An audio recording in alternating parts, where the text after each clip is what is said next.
pessoal, espero que estejam todos bem. E hoje nós iremos fazer uma revisão para a nossa segunda R. Qual o conteúdo que vai cair do caminho? Vai cair eletroquímica e propriedades coligativas, ok?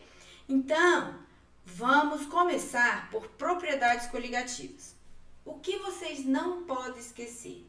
Que as propriedades coligativas são propriedades que dependem exclusivamente do número de partículas, não depende do tipo de partículas que eu tenho. Então, por exemplo, eu tenho aqui, essas três soluções preparadas, de glicose, de sulfato de magnésio e de nitrato de cromo.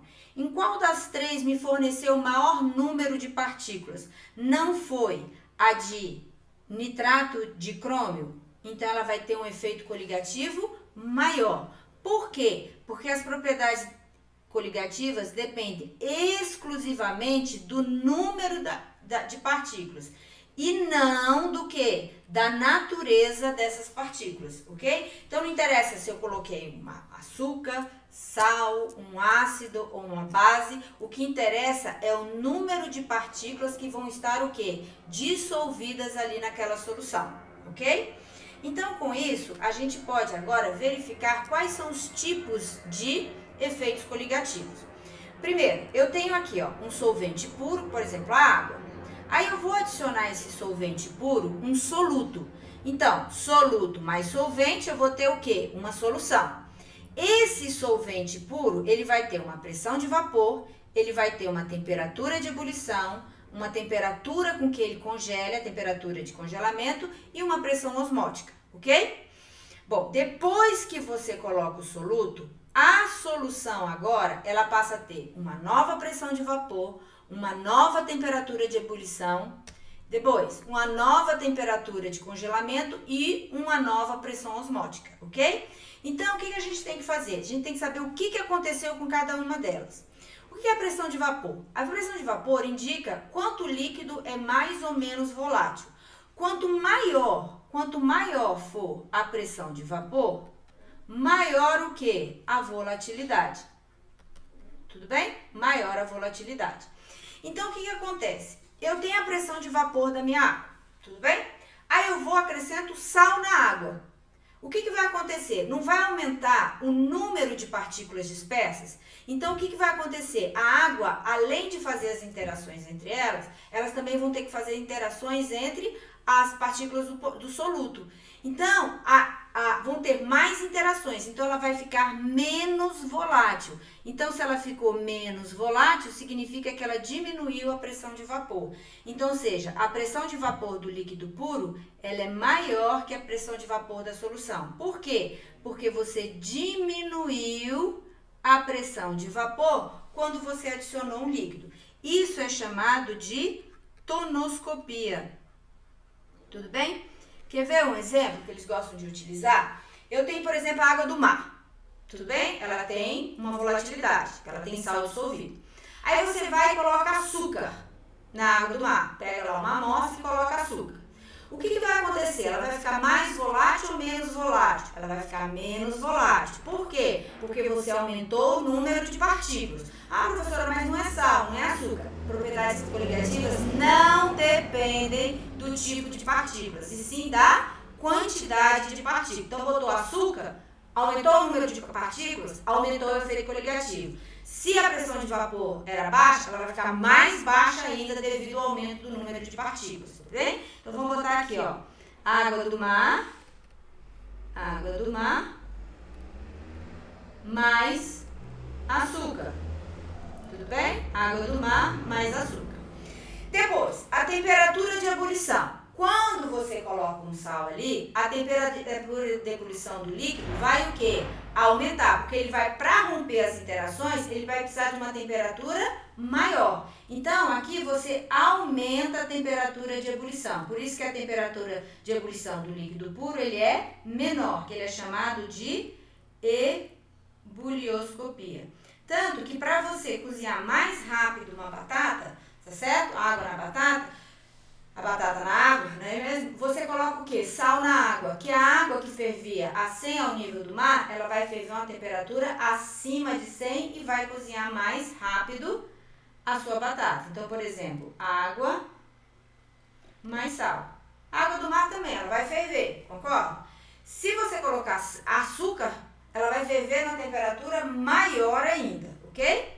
E a temperatura de congelamento? Agora, gente, como ela tem mais interações quando você colocou o seu soluto, ela vai ter que sofrer uma conformação diferente para poder congelar. Então, você vai ter que abaixar ainda mais a temperatura. Ou seja, aqui, ó, a temperatura de congelamento, ela vai diminuir. Ou seja, a temperatura de congelamento inicial, do solvente puro, ela é maior. Isso é chamado de crioscopia. Tudo bem? Então, por exemplo, você tem água, tá certo? Ah, eu quero fazer um suco de laranja.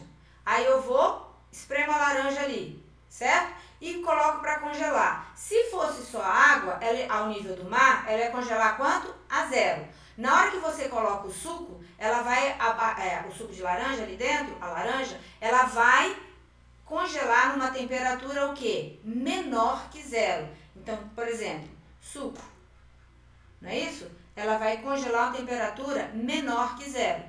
Então, olha só, o que eu acho interessante, que ajuda vocês a lembrar isso aqui. Então, por exemplo, eu tenho aqui, ó, uma escala aqui, ó. Aqui eu tenho a temperatura de ebulição do líquido puro e aqui eu tenho a temperatura de congelamento do líquido puro. Então, eu tenho essa faixa aqui, concorda? Isso aqui está puro, por exemplo, a água. Quando você adiciona um soluto, essa faixa faz assim, ó. Como assim? Eu tenho um aumento da temperatura de ebulição e tenho um abaixamento da temperatura de congelamento. Então, olha, eu aumento a de ebulição e abaixo a temperatura de congelamento do meu líquido, ok? E a pressão osmótica? A pressão osmótica o que é osmose? É a passagem de solvente através de uma membrana semipermeável. Ela só vai passar o quê? Solvente, ela não passa soluto. Então, a pressão osmótica é aquela pressão exercida para impedir a sua diluição do meio que está menos concentrado. Então, quando você coloca o sal, o que vai acontecer? Ele vai ter que fazer uma pressão maior para tentar impedir, concorda? Então, você aumenta a sua pressão osmótica. Então, a pressão osmótica, ela aumenta. Então, tá aqui, ó. Então, essa daqui, quer dizer que aqui a pressão inicial é menor. Esse aqui é chamado de osmoscopia. Tudo bem? Por exemplo, um exemplo de osmose, né? De aumento da pressão osmótica. Quando você vai fazer uma salada, que coloca o sal ali, tudo bem? O que acontece? A salada, ela está no meio hipotônico, um pouco concentrado. Em relação ao externo, que você botou sal, que está hipertônico. Eles querem ficarem na mesma concentração. Como a membrana é semipermeável, não vai entrar o sal na verdura. O que vai acontecer? Ela vai perder a água para o meio. Por isso que depois que você tempera a salada, fica aquela água no prato, depois de um certo tempo.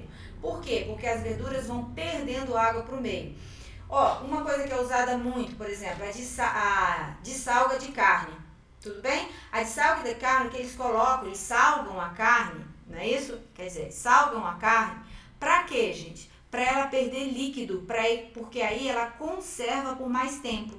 Tudo bem? Então, a salga da carne também é um processo de osmose, porque ela perde água. Se ela perdendo água, ela conserva por mais tempo, ok? Então, esses aqui são os efeitos coligativos. Então, quando você coloca um soluto, né, num solvente puro, a pressão de vapor, ela diminui, você aumenta a temperatura de ebulição, diminui a temperatura de congelamento e aumenta o quê? A pressão osmótica, ok?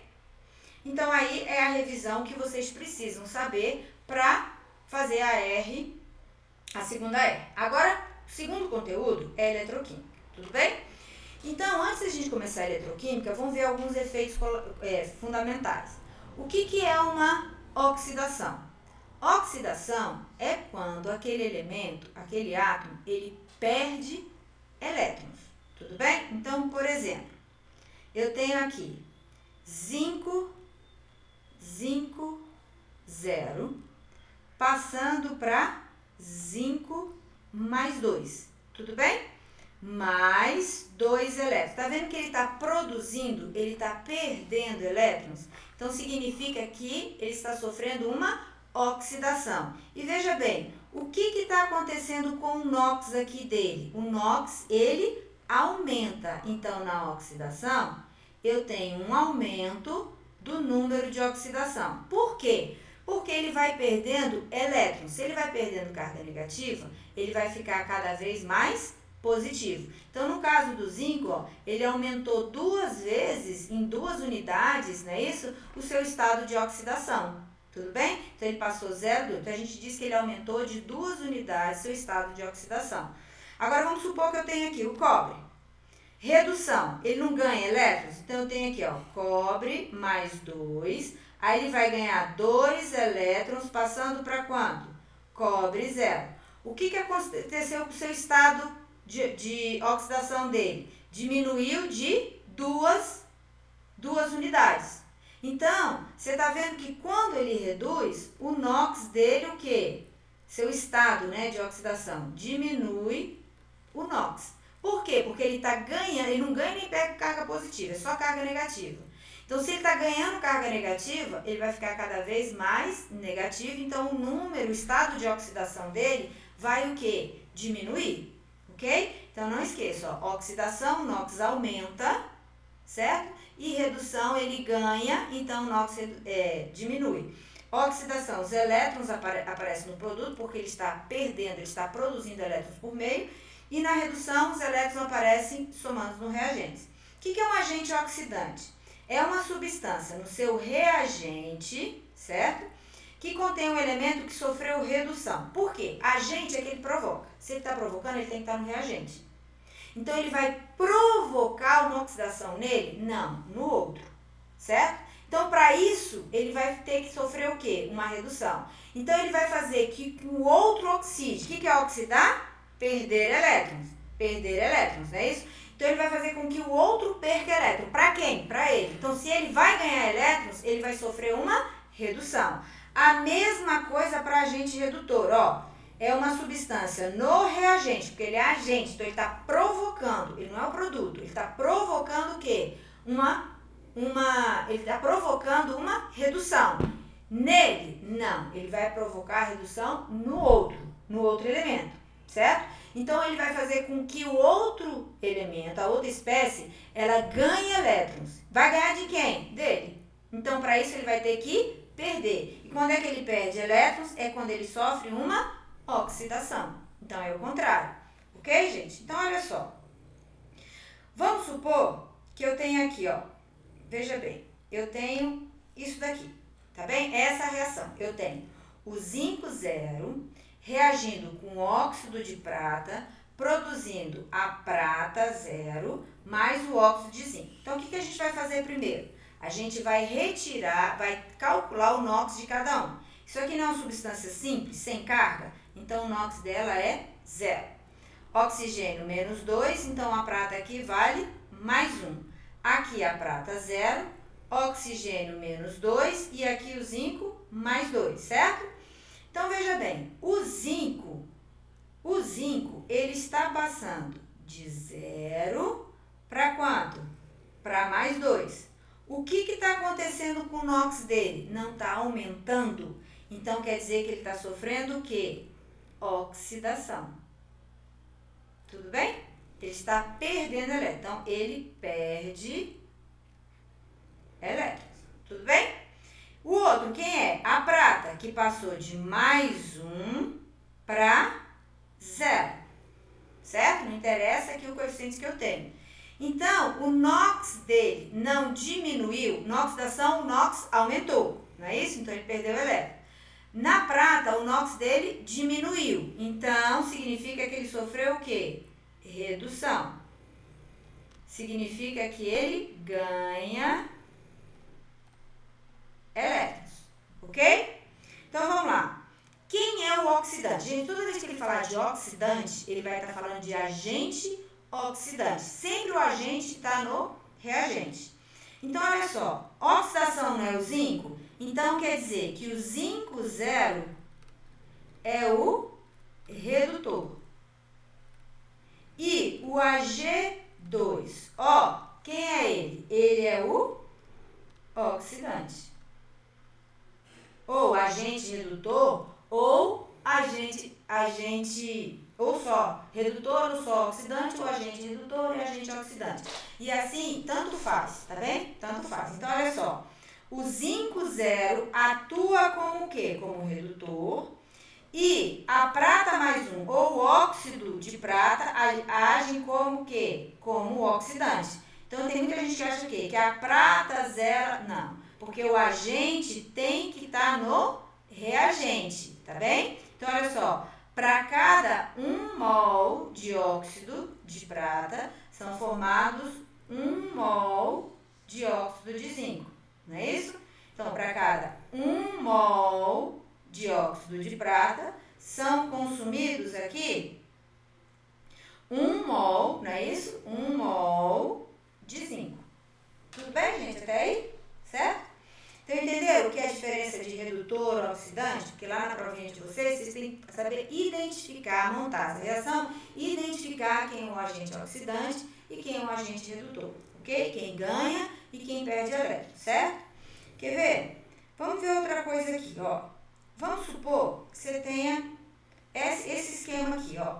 Primeiro, vamos identificar, porque ele quer saber qual é o melhor oxidante e qual é o melhor redutor.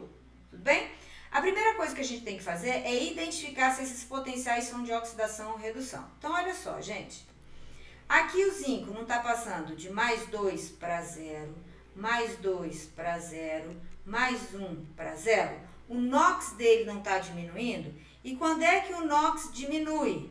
Quando é que o NOx diminui? É quando ele sofre redução. Então, quer dizer que todos esses potenciais aqui são potenciais de redução. Tudo bem? Então, quem é o melhor oxidante? O melhor oxidante é aquele que melhor sofrer o quê? Porque o agente oxidante, ele tem que sofrer o quê? Redução. Tudo bem? Certo? Então, o que acontece, gente? O menor oxidante vai ser aquele que tiver maior potencial de redução. Certo? Então, quem tem o maior potencial de redução aí? A prata. Então, melhor redução, melhor oxidante aí é a prata. Por quê? Oxidante não tem que sofrer redução? Tem. Então, porque a prata é a que tem o maior potencial de redução. Que, na realidade, quem vai sofrer é a prata mais 1. Não é isso? Que ela tem que reduzir. Não é a prata 0. Sim? E sim a prata mais 1. Depois, qual é o melhor redutor? O que é o redutor? Ele não tem que sofrer oxidação? Não tem que sofrer oxidação? Então, vai ter ser melhor redutor, aquele que tem maior potencial de redução. Olha, ele tem que ter o maior potencial de oxidação. Como ele me deu de redução, ó, se ele tem o maior de oxidação, quer dizer que ele tem que ter o menor potencial de redução, ok? Então, quem tem o menor potencial de redução? O zinco, né? Mas quem vai sofrer oxidação? Oxidação não é 0 para mais 2? Então, aqui, ó, é o zinco 0. Tudo bem? Então, o zinco seria... Opa, aqui ficou embaixo do vídeo. Então, aqui seria quem? O zinco 0. Então, se ele perguntar, quem é o melhor oxidante? É aquele que tem maior potencial de redução. Quem é o melhor redutor? É aquele que tem maior potencial de oxidação ou menor potencial de redução, ok? Então, agora, vamos fazer aqui uma revisão, para a gente terminar, sobre pilha, tá bem? Então, olha só, sempre numa pilha, você tem que saber, primeiro, o sentido do fluxo de elétrons. Se ele dá o potencial, sempre os elétrons vão sair de quem tem um potencial de redução menor e vão chegar a quem tem um potencial de redução maior, ok? Até aí? Então, olha só, se é onde sai elétrons, não é naquele eletrodo que está perdendo elétrons, certo? Então, ó, sai elétrons é porque ele perde elétrons. E quem é que perde elétrons? É quem sofre oxidação. Tudo bem? Se ele sofreu oxidação, ele é chamado de ânodo. Como é que a gente decora? Vogal com vogal, ok? Ele é o ânodo. Bom, ânodo não lembra ânion? Ânion é o polo negativo. Tudo bem? Então, da onde está saindo os elétrons, ele está sofrendo oxidação. Ele é o ânodo e é o polo negativo. O que acontece com a placa do seu eletrodo? Ela vai sofrer corrosão. Certo? Por quê? Porque ele não está perdendo? Então, a espécie está saindo da placa e caindo para a solução. Então, a solução também não vai aumentar o número de soluto ali. Então, significa que a solução, ela aumenta a concentração. Então, aumenta a concentração da solução. Tudo bem? E aonde chegam os elétrons? É quem tem potencial de redução maior. Se ele tem potencial de redução maior, é porque ele ganha elétrons. Reduzir não é ganhar elétrons. Então, se ele é maior, quer dizer que ele vai ganhar elétrons. Se ele ganha elétrons, ele vai sofrer redução, que é chamado de quê? De cátodo. Tudo bem? Como é que a gente decora? Consoante com consoante. Ele é o polo positivo, certo? A placa vai sofrer o quê? Deposição. O que significa isso? Que ela vai ficar mais gordinha, ou seja, a espécie que estava na solução, ela vai passar para a placa. Então, você não está diminuindo o número de soluto na solução? Então, significa que a solução, ela diminui a concentração. Então, diminui a concentração da solução. Então, com esse esquema, você responde qualquer coisa na pilha. Quer ver? Vamos voltar lá para a pilha de Dênio. Então, tá aqui. Tá vendo? Olha só. O zinco, ele não perde elétrons. A prata não está ganhando elétrons. Então, os elétrons estão indo da onde? Do zinco para a prata. Então, tá aqui, ó. Indo do zinco pro óxido de prata aqui, que tem a prata, não é isso? Então, a gente vai lá no esquema e coloca aqui, ó. Porque, ó, vamos repetir. O zinco está sofrendo oxidação, então ele perde elétrons. Como é que eu sei? Que o NOx variou de 0 para mais 2, não é isso? E redução, porque está passando de mais 1 para 0, ela ganha. Então, a gente vai lá no meu esquema e coloca lá, ó. Então, eu sei que da onde está saindo elétrons é o zinco. E aonde chega é na prata, certo? Então, significa que o zinco é onde perde elétrons, ele sofre oxidação, o ânodo, polo negativo, a placa sofre corrosão e a solução aumenta a concentração. O eletrodo de prata é onde ganha elétron, redução, cátodo, certo? Placa, solução. Ah, vamos lá na pilha, essa não era a pilha de Dênio, né?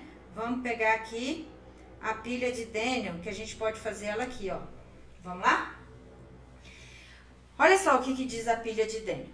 Ele diz que ele te deu 2 potenciais aqui. Vamos ver se é oxidação ou redução. O NOx não está diminuindo nas duas? Então, os 2 potenciais aqui são potenciais de redução, ok? Então, a pilha de Dênio, ela é formada de zinco e cobre. Então, quem tem o potencial de redução maior? É o cobre. Quem tem de oxidação menor é o zinco. Então, vamos lá para o esquema? Quem tem, da onde sai elétrons? Quem tem um potencial de redução menor? Quem é? O zinco. Então, aqui também eu tenho zinco. Tudo bem? E aqui eu tenho quem? O cobre. No caso, seria o cobre mais 2, não é isso? Que vai ganhar os elétrons. Por quê? Porque esse daqui, ó, se ele tem potencial de redução maior, quer dizer que ele vai sofrer o quê? Redução. Opa, desculpa, né? Se ele tem um potencial de redução menor, quer dizer que ele vai sofrer o quê? Oxidação. E se esse aqui tem potencial de redução maior, vai sofrer o quê? Redução. Concorda? Então, o que é oxidar? É o zinco 0 passar para zinco mais 2 elétrons. E o que é reduzir? É o cobre mais 2, ganhar 2 elétrons e passar para cobre 0. Aí a reação global vai ser quem? Zinco 0 mais cobre mais 2, dando zinco mais 2, mais cobre 0. Concorda? Então, o zinco oxidou e o cobre reduziu. Isso significa o quê, gente? Que o zinco 0 não oxidou? Então, ele é o agente redutor ou só redutor. O cobre mais 2 não passou de mais 2 para 0, ele sofreu redução? Então, o cobre mais 2 é o agente oxidante. Tudo bem, gente? Até aí? Certinho? Então, por quê? Aí, se ele perguntar, o que acontece no eletrodo de zinco? Aí, você tem todas as informações aqui. O que acontece no eletrodo de cobre? Acontece todas essas informações aqui. Ok, gente? Então, ó, é isso que vai cair na sua R. Tem mais exercícios para fazer aí no AVA, mas retém aí o conhecimento de vocês, né, os exercícios naquilo que eu falei para vocês até aqui, tá bem? Então, bons estudos, boa prova, espero que o desempenho seja excelente, tá bem? Muito boa prova para vocês, faz com calma, porque essa matéria é toda cheia de detalhes, tá certo? Então faz com calma que vocês vão ser só sucesso no final, tá bem? Então, boa prova e fiquem com Deus.